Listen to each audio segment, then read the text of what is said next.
अस्सलाम वालेकुम व्यूअर्स।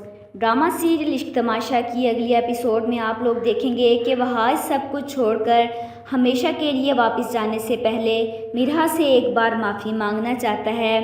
दूसरी तरफ हर बार अपनी अना को बीच में लाने पर वहाज भाई को हमेशा के लिए घर से जाने के लिए मजबूर करने वाली पलवशा अपनी माँ से शदीद नाराज़ है। वो उनको देखकर ही मुंह फेर लेती है, लेकिन अकीला बेगम पलवशा के अंदाज़ देखकर बोलती है कि ये मेरा घर है और यहाँ मेरी मर्ज़ी चलेगी। जिसको मैंने घर से निकाल दिया उसका नाम भी नहीं लिया जाएगा।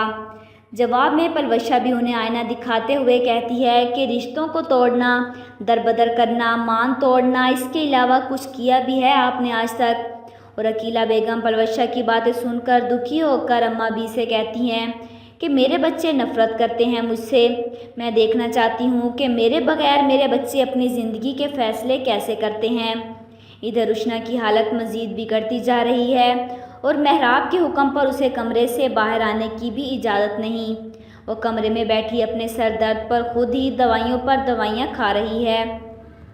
बेड से उठा तक नहीं जा रहा, उससे इतनी तकलीफ़ है। और नींद की दवा ख़त्म होने पर वो साबरा पर चिल्लाती है कि मुझे इस दवाई से सुकून मिलता है, प्लीज़ मुझे वो दवाई ला दो।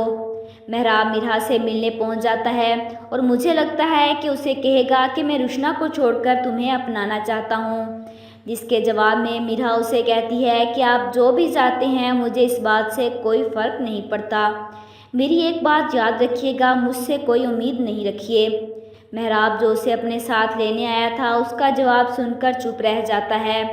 महराब के साथ जाकर मिरहा अपनी तरफ उठी उंगलियों को और अपने ऊपर लगे इल्ज़ामात को कैसे सच साबित होने दे सकती है। आपके ख्याल में क्या वहाज की वालदा को उसकी गलती का एहसास होगा? क्या मिरहा महराब की तरफ लौटकर चली जाएगी या नहीं? अपनी राय का इजहार कमेंट बॉक्स में ज़रूर कीजिएगा और साथ ही साथ मेरे चैनल को भी सब्सक्राइब कीजिएगा। Thanks for watching.